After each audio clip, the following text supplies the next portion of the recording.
Bitcoin is evolving. The introduction of inscriptions has caused an explosion in innovation that's created new use cases for Bitcoin that many thought it would never support.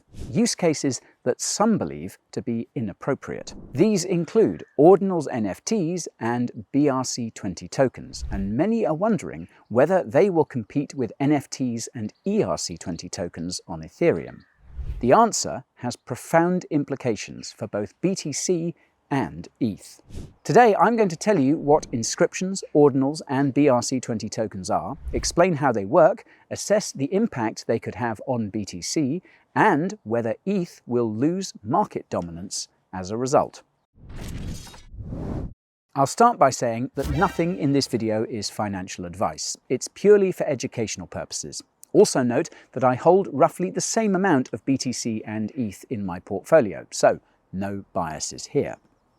If you want to see what other cryptos I hold, subscribe to my weekly newsletter. The link is in the description. So, that said, the history of Bitcoin's recent innovations begins with the Taproot upgrade, which went live in November 2021. For the purposes of this video, all you need to know is that Taproot removed limits on how much data each BTC transaction can use, allowing a single transaction to fill an entire Bitcoin block. This opened the door to attaching additional data to BTC transactions, including individual Satoshis, or sats. For context, each BTC is made up of 100 million sats, which are like cents to a dollar. As the name suggests, inscriptions make it possible to attach data to individual sats, including audio, video, and text. The concept of adding data to individual sats isn't necessarily new. In fact, Bitcoin creator Satoshi Nakamoto and early Bitcoin developer Gavin Andresen had discussed creating a domain name system on Bitcoin back in 2010. This eventually led to the creation of Namecoin, one of the first Bitcoin forks. In 2012, the CEO of eToro proposed the concept of colored coins, which involves attaching data to BTC transactions to effectively tokenize real-world assets. The main reason why these inscriptions failed to reach mass adoption was because of data limits on BTC transactions, which were, of course, removed by Taproot. Another reason why these inscriptions failed to reach mass adoption was because it wasn't easy to create them or keep track of them. As the name suggests, this is what the Ordinals protocol does. It allows anyone to inscribe individual sats with additional data and keep track of where these sats are.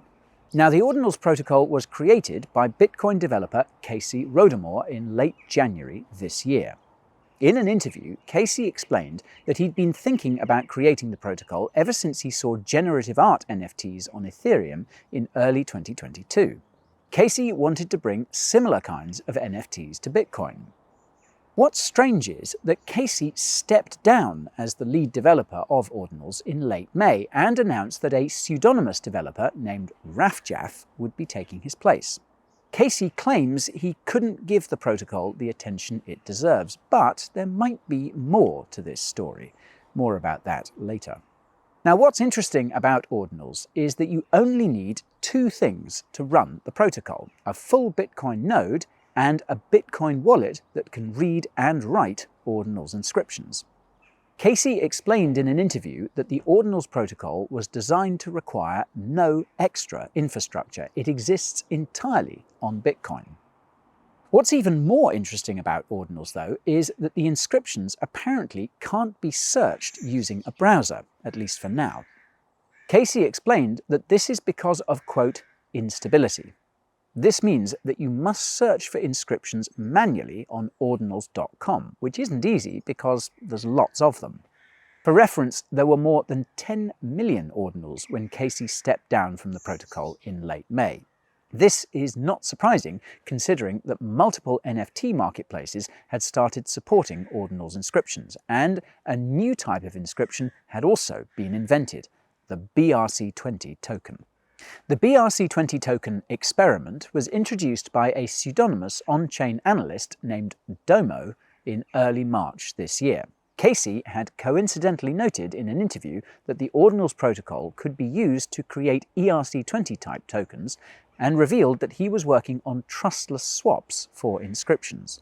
Probably nothing. Anyways, whereas Ordinals NFTs are images, videos, or text that have been attached to individual sats, BRC20 tokens are smart contracts that have been attached to individual sats. These smart contracts make it possible to mint and move fungible tokens on the Bitcoin blockchain, but not much else.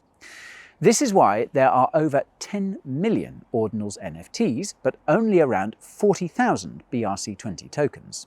Each sat inscribed with an Ordinals NFT only contains one image, video, or text, whereas each sat inscribed with a BRC20 smart contract can contain millions of units of a single token. Truly mind-blowing stuff. Naturally, BRC20 tokens cause the number of inscriptions to surge, and the subsequent BRC20 meme coin craze caused transaction fees on Bitcoin to spike. By May, the market cap of BRC20 tokens had passed $1 billion, with crypto wallets adding support and exchanges listing the biggest ones. It seems that the most popular crypto wallet for both BRC20s and Ordinals NFTs is the Unistat browser extension. The browser wallet has been downloaded over 300,000 times so far, and to put things into perspective, the wallet only had 100k downloads in mid-May, a 3x increase in a single month. Meanwhile, the number of non-zero Bitcoin addresses, that is, the number of Bitcoin wallets holding more than 0 BTC, has gone parabolic over the same period. Bitcoin miners have also been making bank from the transaction fees. The fees actually surpassed the block rewards for the first time since 2017. At the same time, meanwhile, innovation around both Ordinals NFTs and BRC20s has increased. One of the most famous innovations happened back in February when someone found a way of uploading a video game to the Bitcoin blockchain as an Ordinal NFT. You can literally play a simplified version of Doom on Bitcoin. More recently, another pseudonymous Ordinals developer named Leonidas introduced recursive inscriptions, which make it possible for inscriptions to interact with one another. This, in turn, makes it possible to upload playable video games that are larger than one Bitcoin block and unlocks other new use cases as well. Then, in May, Milady's NFTs enthusiasts launched a new Ordinals NFT standard with the help of an Ordinals NFT marketplace that makes it possible to bridge NFTs from Ethereum to Bitcoin. The catch is the conversion is currently a one-way trip, but it foreshadows more interoperability for both Ordinals NFTs and BRC20s. On that note, the first BRC20 stablecoin was reportedly launched in late May. The caveat is that the issuer of this stablecoin appears to be somewhat sketchy. Even so, it foreshadows the launch of more reputable stablecoins directly on the Bitcoin blockchain. This would likely result in even more Bitcoin adoption. Not everyone is applauding Bitcoin's recent innovations, however. Many have argued that Ordinals NFTs are useless. This is understandable, considering that some of the earliest Ordinals NFTs inscriptions contained types of content that I can't even mention here on YouTube because we'd get a strike. Some have also argued that BRC20 tokens are harmful. This is also understandable, considering that they cause transaction fees on the Bitcoin blockchain to spike. This has made it more expensive for people in developing countries to send BTC transactions, all because some degens wanted to trade meme coins. Others have argued that Bitcoin shouldn't be used for anything else other than regular peer-to-peer BTC transactions. This is likewise understandable, considering that the Bitcoin white paper says peer-to-peer electronic cash. Never mind that the more complexity you add, the more vulnerabilities you create. And it's not just Bitcoin maxis saying this either. Crypto analyst Eric Wall explained in an interview that the way the Ordinals protocol was coded is akin to an exploit. Now, for those unfamiliar, Eric is a known critic of Bitcoin maximalism and even slammed Bitcoin maximalism on stage at the Bitcoin Miami conference. Brave man. Crypto VC partner Nick Carter also pointed out in an interview that this unforeseen use of the Taproot upgrade could result in the Bitcoin community being more hesitant to approve future upgrades. Nick believes that Bitcoin won't be seeing another upgrade for a long time because of the unforeseen risks it'll create. On the other hand, many, including Nick, have argued that the objectively useless Ordinals NFTs will be priced out due to the increased transaction fees. Now, this makes sense because whoever pays the highest price has their transaction processed first. People won't continue to pay a high price to inscribe useless data. Some have argued that the blockchain bloat supposedly caused by BRC20s will be solved by layer 2s like the Lightning Network. This also makes sense because higher transaction fees on the base chain create an incentive to create scaling solutions, an incentive that's been lacking on Bitcoin. Others have argued that the fees from peer-to-peer BTC transactions alone may not be enough to secure the Bitcoin blockchain as time goes on, so additional use cases should be allowed. This makes sense because Bitcoin isn't just a crypto, it's the most secure network in the world, the ideal base layer. And it's not just the progressive Bitcoiners saying this either. Bitcoin OGs like Blockstream CEO Adam Back have acknowledged that Bitcoin can be used for whatever people want. What matters at the end of the day is that there is demand for block space and for BTC, ideally from objectively valuable use cases. F2 Pool CEO Li Qingfei underscored the fact that Ordinals NFTs and BRC20 tokens will eventually give rise to these objectively valuable use cases once all the hype is gone. The consensus seems to be that both innovations are a net benefit to Bitcoin, but it's still too soon to say what's hype and what's here to stay. Now, as plenty of people have pointed out, many of the conversations around Ordinals NFTs and BRC20 tokens sound eerily similar to those that happened around the first NFT craze and the ICO boom on Ethereum in 2017. Back then, people were also arguing about Ethereum's future in light of these disruptive innovations. Some of you will recall how pictures of cartoon cats once brought Ethereum to a screeching halt. Many of you will know that most of the crypto projects that launched on Ethereum were completely worthless. Notably, all of you will appreciate that many of the NFTs and ERC20s that survived are valuable and useful. Chances are that we will see the same thing happen with Ordinals NFTs and BRC20 tokens. This means that Bitcoin could become more akin to Ethereum. If it does, then it will make BTC a more direct competitor to ETH, and it appears that ETH has already been gearing up for this direct competition. Allow me to explain. BTC is considered to be digital gold. This is primarily because BTC's tokenomics make it an ideal hedge against demand-side currency inflation. It is sound money. Conversely, ETH is considered to be digital oil. This is primarily because ETH is the fuel that runs Ethereum, which hosts most dApps and tokens.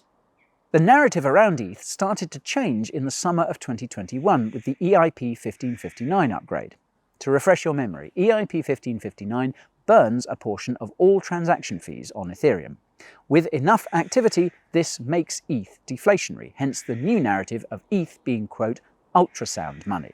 Obviously, the term is meant to imply that ETH is a superior store of value to BTC due to its deflationary nature. Ethereum's transition from proof of work to proof of stake also made ETH more appealing to institutional investors because they can stake it to earn a yield, and institutions love earning yield. Now, before you comment about the environmental aspects of proof of work versus proof of stake, you should know that ESG-obsessed institutional investors aren't really concerned about the E. They're concerned about the G, the governance, i.e. the control. Bitcoin can't be controlled, and ESG investors don't like that. You can learn more about Bitcoin and ESG using the link in the description. Anyhow, given that ETH can be deflationary and earn a yield via staking, it begs the question of what makes BTC more appealing than ETH to investors, particularly institutional investors. This is a question that a lot of people have been asking lately, especially as ETH continues to change and BTC stays relatively static. The answer is in the question: security.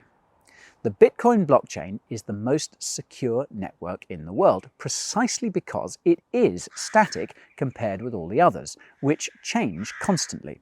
It is the ideal base layer on which additional innovations can be built. All that was missing was the incentives to build them.